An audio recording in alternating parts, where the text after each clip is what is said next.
Se você viveu no Brasil nos últimos 30 anos, é bem provável que em algum momento da sua vida você topou aí com alguém dizendo que descobriu um jeito fácil de ganhar dinheiro. E principalmente que queria te incluir nessa jogada. Fosse um colega que você não via há muito tempo, um parente que queria fazer a boa e deixar a família numa condição melhor, o fato é que os tais esquemas de pirâmide simplesmente dominaram o Brasil durante uma determinada época. A ideia de todos os esquemas é quase sempre a mesma. Quanto mais gente você trouxer, mais dinheiro você ganha. Só que no meio de tudo isso tem um probleminha simples de lógica. Numa hora o número de pessoas acaba, e quando isso acontece, todo mundo que entrou por último aí na pirâmide acaba perdendo tudo que investiu, e esse número é muito maior do que você imagina. Segundo o Ministério Público Federal, só nos últimos anos os esquemas de pirâmide causaram aí um prejuízo de mais de 20 bilhões de reais. Só a Telex Free, que eu já fiz um vídeo aqui a respeito no canal, causou um rombo de 2,5 bilhões de reais, mas ela tá longe de ser a única. Apesar de ser a mais conhecida, a Telex Free era brincadeira de criança perto de alguns esquemas de pirâmide que fizeram um rombo de 5, 7 e até 10 bilhões de reais. E é exatamente sobre esses outros esquemas que são menos conhecidos que eu vou falar aqui no vídeo de hoje. Então já se prepare pra ficar indignado porque muita gente até hoje não foi presa por esses crimes. Então se vocês curtirem o vídeo, deixa o like embaixo pra poder me ajudar, faz muita diferença aqui pra mim no canal e me ajuda muito mesmo, e pra você aí é rapidão, então deixa o joinha aí se você curtir, se inscreva se você for novo por aqui, e antes da gente começar, vamos a uma palavrinha do nosso patrocinador. Pessoas, o vídeo de hoje é patrocinado pela Toque. A gente sempre comenta aqui no canal os malefícios da inteligência artificial e como ela pode atrapalhar a nossa vida, mas temos também exemplos bons, especialmente para você que organiza sua rotina via aplicativos de chat como WhatsApp e Telegram. A Toque faz exatamente isso, só que de forma mais inteligente, adicionando automaticamente seus compromissos no calendário de acordo com a forma que você pedir. Funciona assim: dentro do WhatsApp você vai explicar no chat os seus compromissos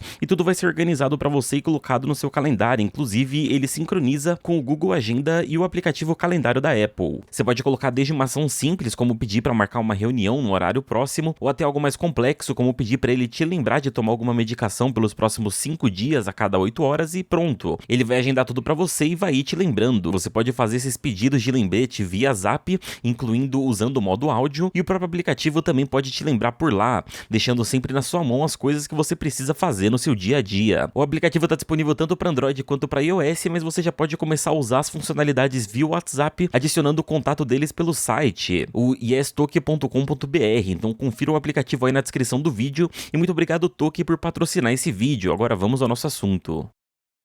Bom, eu já fiz um vídeo separado aqui sobre a Telex Free, mas é impossível passar por essa lista sem falar sobre esse esquema. Tudo começou em 2002, quando o brasileiro Carlos Wanzler, morando em Massachusetts, conheceu o americano James Merrill. Nenhum dos dois era exatamente um gênio da tecnologia, mas estavam de olho numa novidade que parecia revolucionária, o VoIP, que é basicamente o sistema que permite ligação via internet. Numa época em que o Skype ainda era só mato, a ideia de fazer uma ligação sem depender da operadora parecia mágica. Foi aí que eles criaram a Telex Free, registrada como uma empresa de telefonia, mas com um modelo de negócios um pouco diferente, digamos assim. Em vez de você vender os serviços de VoIP, eles vendiam a ideia de recrutar novos revendedores para ganhar dinheiro. Ou seja, praticamente todo o lucro da Telex Free vinha de todo o valor investido por cada novo investidor na jogada, e não por um suposto serviço que eles estavam vendendo. Para entrar na Telex Free, o novo divulgador precisava pagar uma taxa de $299, equivalente a mais de R$1.500, e em troca ele ganhava direito a postar anúncios e recrutar outras pessoas. A empresa chegou a oferecer o chamado plano Ed Central Family, que custava $1.375, mais de R$6.000, e que prometia retorno fixo de $150 por semana. Mas esse retorno dependia de você conseguir recrutar novas pessoas para o projeto. Em 2012, Carlos teve um estalo. Se o esquema já dava certo entre comunidades de imigrantes nos Estados Unidos, imagine então num país com um povo ainda mais desesperado por oportunidades e com menos educação financeira. Foi assim que nasceu a Impactus Commercial SA, a versão brasileira da Telex Free com sede em Vitória, no Espírito Santo. Em 2013, a Telex Free já operava em mais de 100 países com faturamento anual de mais de $1 bilhão.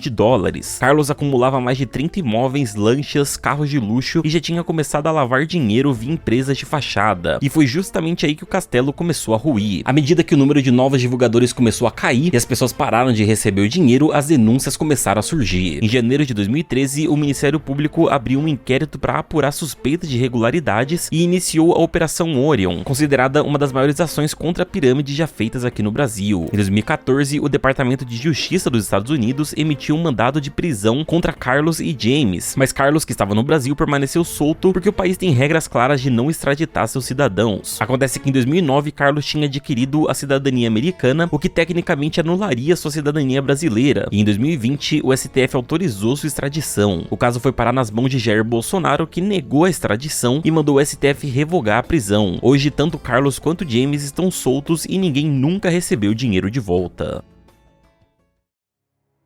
Se a Telex Free foi o golpe que prometia dinheiro só postando anúncios, a Avestruz Master foi o golpe que prometia riqueza criando avestruzes. E por mais absurdo que isso soe hoje, acredite que milhares de brasileiros caíram nessa. A Avestruz Master surgiu no fim dos anos 90, fundada pela família Ferreira dos Santos, na cidade de Goiânia. No papel, a ideia da empresa era investir em avestruz, acreditando que seria o novo boi do futuro, que seria mais saudável, mais rápido de engordar e, consequentemente, mais lucrativo. Eles ofereciam contratos em que o investidor comprava um ou mais filhotes de avestruz sem sequer precisar cuidar deles. A própria empresa criaria os bichos e depois de 18 meses compraria de volta a ave, com uma bela valorização aí entre 20% e 42%. Isso para cada investidor, simples assim. Só esqueceram mesmo era de combinar com os avestruzes, porque no fim das contas não tinha bicho suficiente nem para metade dos investidores. Segundo o Ministério Público, enquanto a empresa dizia ali criar mais de 600 mil avestruzes, só haviam na real um pouco mais de 38 mil em suas fazendas. O que significava que se eles vendessem as cotas, mais de 550 mil pessoas iriam perder todo o seu dinheiro investido. E sabe qual que é um dos maiores sinais de esquemas de pirâmide? O produto em si ser o que menos recebe investimento real dentro da empresa. Em um ano, a Avestruz Master gastou 4 milhões em publicidade e apenas 100 mil em alimentação dos avestruzes, ou seja, os anúncios valiam mais que os próprios animais que justificavam os negócios. Os Ferreira dos Santos começaram a bancar festas, contratar artistas e fazer eventos gigantescos com a marca estampada em tudo. Eles chegaram até a negociar a construção de um centro de processamento de carne de avestruz, mas digamos que a casa caiu antes que o negócio pudesse ir pra frente. Em 2004, os primeiros atrasos nos pagamentos começaram quando a pirâmide deu os seus primeiros sinais de desabamento. Em 2005, o Ministério Público entrou com ações cíveis e penais, e o caso foi parar na mídia e os investidores se deram conta de que tinham caído num golpe. Foi decretada então a falência da Avestruz Master e com ela, dezenas de milhares de pessoas entrando com processos, contas bloqueadas e os sócios tentando se defender, dizendo que não sabiam da gravidade da situação. Quando o esquema explodiu em 2005, o fundador Jefferson Maciel da Silva fugiu para o Paraguai, tentando escapar da justiça, enquanto sobrou para os seus filhos e genro serem julgados no ano de 2006. Somente em 2019 é que as ordens de prisão foram executadas. Jefferson Jr. foi preso em 13 de setembro, em Goiânia, e Patrícia Áurea e o genro Emerson Ramos foram detidos em 16 de setembro, em Salvador. Já Jefferson Maciel, o fundador de tudo, faleceu em 2008 sem nunca enfrentar as punições legais.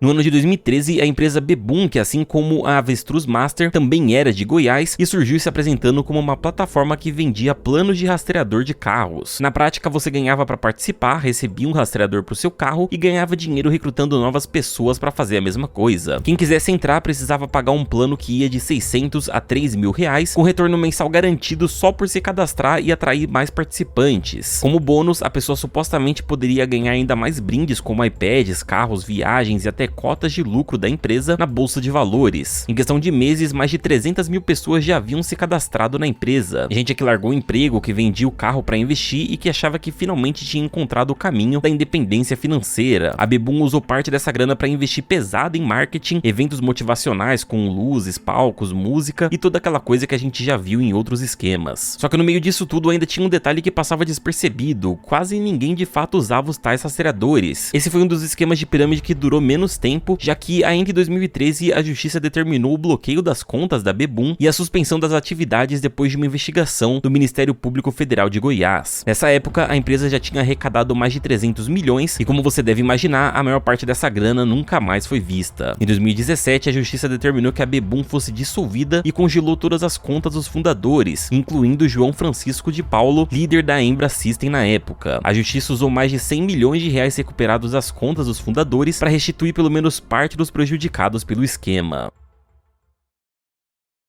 No meio dos esquemas de pirâmide, era questão de tempo até que surgisse algo envolvendo a promessa de dinheiro fácil através de criptomoeda. E foi aí que nasceu a Atlas Quantum, o esquema que usou o hype do Bitcoin para aplicar um dos maiores golpes financeiros da era digital no Brasil. A empresa foi criada em 2017 e a promessa era a seguinte: você investe seu Bitcoin e um sistema automatizado compra e vende a moeda em várias corretoras diferentes, aproveitando variações mínimas do preço e fazendo lucro. Essa técnica de comprar e revender moedas digitais realmente existe e é chamada de arbitragem. O que não existe é a ideia de que um sistema automatizado vai fazer tudo isso para você, já que como toda operação ela oferece riscos e a necessidade de um estudo real do mercado e não um robô fazendo coisas automáticas. Esse inclusive é o papo de muito picareta aí vendendo robô de operações financeiras. Só que nesse caso aqui a coisa ficou muito mais séria. A Atlas Quantum contratou celebridades como a Tata Werneck, Cauã Raymond e Marcelo Taz para fazer publis e até mesmo propagandas de TV falando sobre a tal liberdade financeira com cripto. Em pouco tempo a Atlas Quantum passou a ser sinônimo de empresa séria e se alguém tivesse dúvida era só olhar para os maiores atores globais promovendo a marca. A maioria desses atores inclusive acabou processando a empresa um pouco tempo depois, alegando terem sido vítimas de má fé e publicidade indevida, e todos acabaram vencendo na justiça. Alguns, como Marcelo Taz, por exemplo, chegaram a levar calote de quase 1 milhão da empresa. No início, como sempre, quem entrou no começo da pirâmide até conseguiu receber uma grana, só que em agosto de 2019 tudo começou a desmoronar. A CVM emitiu um alerta dizendo que a Atlas Quantum não tinha autorização para oferecer investimentos no Brasil, e pouco tempo depois a empresa anunciou que os saques seriam temporariamente suspensos. E aí que o caos começou. Milhares de pessoas que tinham sacado dinheiro preso na plataforma simplesmente não conseguiam sacar, e para piorar, o saldo delas que estava em Bitcoin foi convertido para uma moeda chamada Quantum, que simplesmente não tinha valor nenhum de mercado. Era tipo pegar dinheiro de verdade e devolver em notas de banco imobiliário. Em pouco tempo a investigação descobriu que não existia robô coisa nenhuma e que as compras e vendas de Bitcoin nunca foram feitas na verdade. Todo o dinheiro que a empresa recebia vinha sendo usada para pagar os investidores mais antigos e manter a estrutura de pé. Estima-se que a Atlas chegou a movimentar entre 5 e 7 bilhões de reais com usuários em mais de 50 países, principalmente no Brasil, Portugal e Japão. O colapso da Atlas foi tão grande que virou um dos principais casos investigados na CPI das pirâmides financeiras, instaurada em 2023 na Câmara dos Deputados. E foi aí que surgiram revelações ainda mais absurdas. Segundo depoimentos, a empresa teria feito doações políticas de mais de 600 mil reais, incluindo um suposto repasse à campanha do Bolsonaro em 2018. A investigação também apurou diversos pagamentos suspeitos a influenciadores, criação de empresas fachadas e movimentações financeiras suspeitas no exterior. Até o momento, os principais nomes por trás da Atlas, incluindo o CEO Rodrigues Marques dos Santos, seguem soltos. Rodrigo foi investigado por crime contra a economia popular, lavagem de dinheiro e organização criminosa, mas deixou o Brasil e está foragido desde 2020.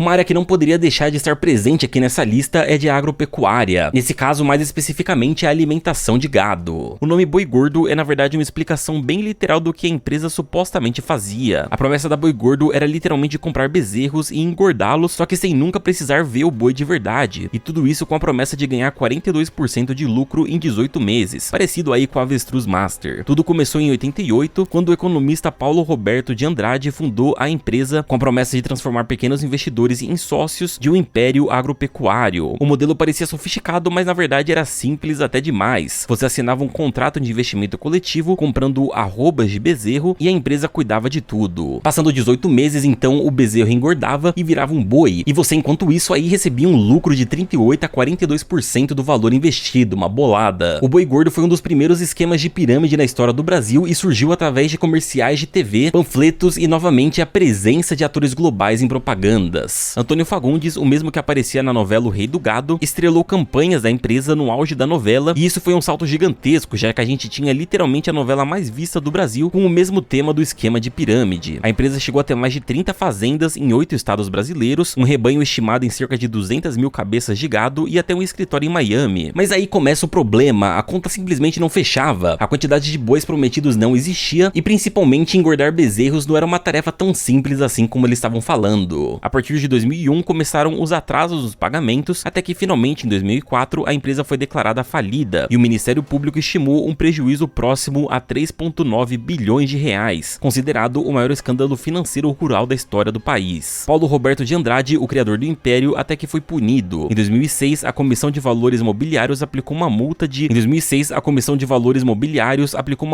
20 milhões e o proibiu de atuar no mercado financeiro por 20 anos. Só que, como você já deve imaginar, ele nunca nunca chegou a ser considerado criminalmente. Não esqueçam de conferir o meu último vídeo sobre casos misteriosos resolvidos usando o Google Maps. É um vídeo bem interessante, se vocês curtirem deixa o like lá e se vocês curtiram esse vídeo aqui, deixa o joinha aí, beleza? Inscreva-se se você for novo por aqui e é isso aí, um abraço e tchau!